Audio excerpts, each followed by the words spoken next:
23 लोग उमर खान भाई के अभी तक जनाजा पढ़ चुके हैं, 2 की लाश अभी तक नहीं मिली। तो हमने भी फातिहा पढ़ी है, आप सब लोग भी फातिहा पढ़ के उन 23 के लिए और गिरदोनवा में जो लोग भी इस दुनिया से चले गए। हम जिस घर में बैठे हैं तकरीबन 22 से 24 कमरे थे, इस साइड पर भी और इस साइड पे भी जो आप इस वक्त वीडियो के अंदर देख रहे हैं, दोनों तरफ से घर बह गया, सिर्फ ये सेंटर में रह चुका है। तो उमर भाई, जो 2 लाशें अभी रहती हैं वो कौन है? एक मेरी बेटी है और एक भतीजी।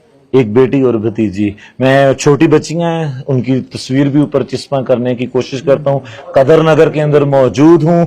यहाँ पे जो हालात हुए हैं, यकीनन ये क़यामत सुगरा से कम नहीं। बहुत सारी एनजीओज फूड और तरपालें और इस तरह का सामान यहाँ पे आ रहा है। जो मैंने वर्किंग की है, इन लोग सब लोगों की जो मेरे इर्द गिर्द भी बैठे हुए हैं यहाँ के लोकल्स, इनका भी और मेरी तरफ से भी पैगाम ये है कि ये सिंध या बलूचिस्तान का फ्लड नहीं है। यहाँ पे खुराक और इन चीजों की, में पठान पहले बहुत मेहमान नवाज होते हैं। जो लोग भी आ रहे हैं गाड़ियां भर के फूड की लेकर आ रहे हैं। अभी इन्होंने नए घर बनाने हैं, रिकवर करना है पूरा इलाका। अगर आप लोग मदद करना चाहते हैं यहाँ पे आके, पहले उनसे इजाजत लें, क्योंकि ये उन लोगों की तरह नहीं जहाँ पे आखिरी साल में 2021 में रहा था। बड़ी गयूर कौम है। अगर ये लोग आपको अलाउ करें तो आप कैश की मद में इनकी मदद कर सकते हैं, ताकि इनके सिर्फ ये घर नहीं गए, इनके कारोबार भी गए हैं, पूरी मार्केट गई है। तो सबसे पहले तो अल्लाह पाक सब्र अता फरमाए और आइंदा के लिए आपको मुझे इस किस्म की आफात से बचाए।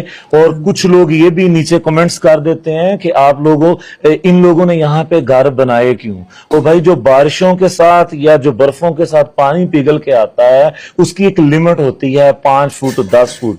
ये जो घर है ये उस नाले से दूर था और भी बहुत सारे, लेकिन जब बादल फटता है तो पूरे 1 साल में जितनी बारिश आती है, जितना पानी आता है, वो एक वक्त में आ जाता है। फिर एक एक घर, जितने बड़े पत्थर भी आते हैं।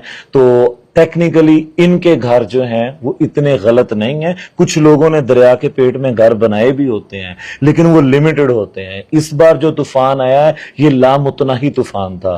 तो अल्लाह पाक इनको सब्र अता फरमाए। हम अल्फाज ही बयान कर सकते हैं, जो इनके साथ बीती है वो आप और हम शायद महसूस कर सकें।